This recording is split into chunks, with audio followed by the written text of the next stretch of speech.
Hello guys, আসসালামু আলাইকুম। সবাই কেমন আছেন? আশা করি সবাই ভালো আছেন। আমিও আপনাদের দোয়ায় ভালো আছি। আজকে একটা হলুদ ফুলকপি নিয়ে আসলাম। হলুদ ফুলকপিটা দেখেন কেটে নিয়েছি, তার ডগাগুলো হলুদ, খুব সুন্দর লাগে। তো এখন আমি রান্না করে নিব। বড় সিলভার মাছ আনছিলাম, সেই সিলভার মাছ দিয়ে ফুলকপি আলু দিয়ে রান্না করব। তো আমার সাথে থাকেন, সবাই একটা লাইক দেন যদি লাইক দিতে ভুলে যান। বরাবরের মতো কথাটা বলতে হয়, যারা মনে থাকে না তারা একটা লাইক দিয়ে দিবেন।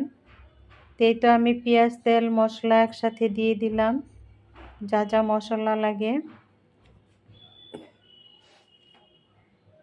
এখানে আমি 2টা আলু কেটে রেখেছিলাম, আলুগুলো আমি আগে দিয়ে দিলাম। আলুগুলো এখন কষিয়ে নিচ্ছি। যে যেখান থেকে আমার ভিডিওটা দেখা শুরু করছেন, পুরো ভিডিওটা দেখার চেষ্টা করবেন। একটা লাইক দিয়ে সুন্দর একটা কমেন্টস করবেন, সুন্দর একটা রিভিউ দিয়ে যাবেন আপু ভাইয়ারা। তো এখানে আমি এখন সবজিগুলো কষিয়ে নিচ্ছি। এই যে ফুলকপিটা দিয়ে দিচ্ছি। ফুলকপিটা তেমন বাড়তি ছিল না, এটা কচি ছিল, সেজন্য আর আমি ভাপা দিয়ে সিদ্ধ করলাম না। হলুদ ফুলকপির কালারটা কিন্তু খুব সুন্দর, দারুণ ছিল।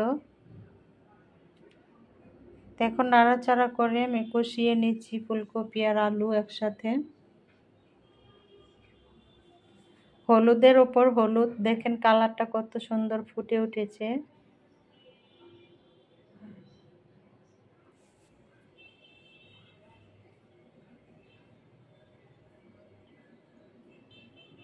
হলুদ ফুলকপি দিয়ে মাছ রান্না তো কষানো হয়ে গেছে, পরিমাণ মতো পানি দিয়ে দিচ্ছি।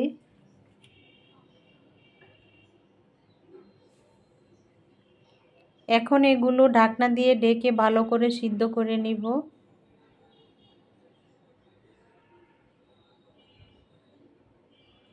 আমার সাথে থাকেন, কেউ চলে যাবেন না।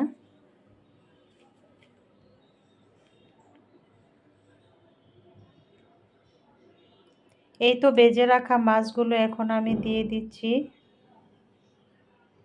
ফুলকপিটা প্রায় সিদ্ধ হয়ে গেছে, মাছগুলো দিয়ে দিলাম।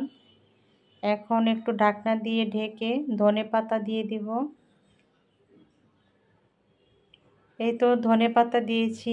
আমার রেসিপিটা হয়ে গেছে, ফুলকপি রান্নার রেসিপি মাছ দিয়ে। এখন আমি আরেকটা রেসিপি রান্না করব, রাইস কুকারে লেয়ার মুরগি রান্না করব।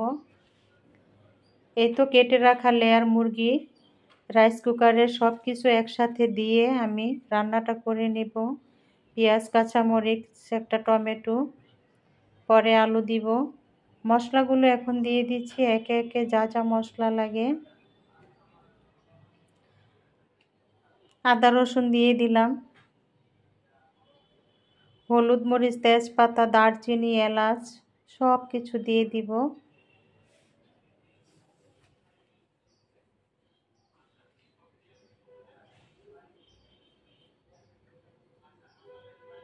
রাইস কুকারে কেন রান্না করতেছি? রাইস কুকারে এজন্য রান্না করতেছি, লেয়ার মুরগিটা অনেক শক্ত।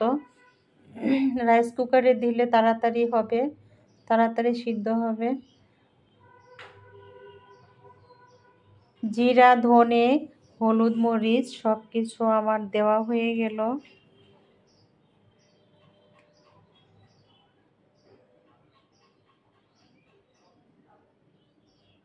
এখন তেল দিয়ে দিচ্ছি আমি, সয়াবিন তেল পরিমাণ মতো।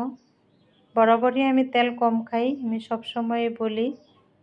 আর লেয়ার মুরগির চামড়া আছে তো ওইখানে কিন্তু আবার তেল আছে, চামড়াতে তেল হয়, সেজন্য তেল একটু কম দিছি। আর আমি লাল আলু কেটে দিয়ে দিলাম 2টা।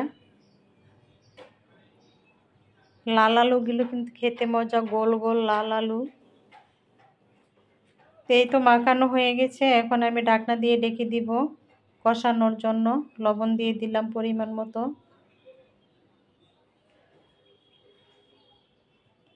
এই যে দেখেন আমি কষিয়ে নিচ্ছি, ধোয়ার জন্য কিছু দেখা যাচ্ছে না।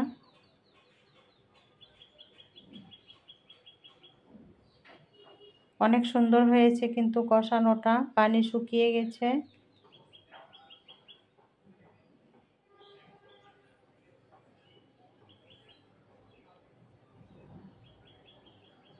লাল লেয়ার মুরগি থেকে একটা সুন্দর ফ্লেভার আসে।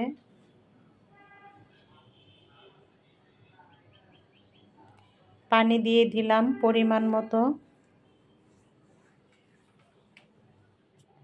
অর্ধেক সিদ্ধ হয়ে গেছে, আর অর্ধেক সিদ্ধ হওয়ার জন্য আমি পরিমাণ মতো পানি দিলাম।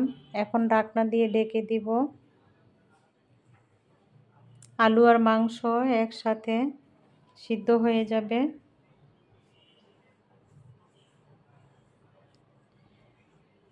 তো বলক এসে গেছে, আমি রাইস কুকার থেকে পাতিলে নামিয়ে নিছি। আমার প্রায় রান্নাটা হয়ে গেছে। সবাই ভালো থাকবেন। আল্লাহ হাফেজ।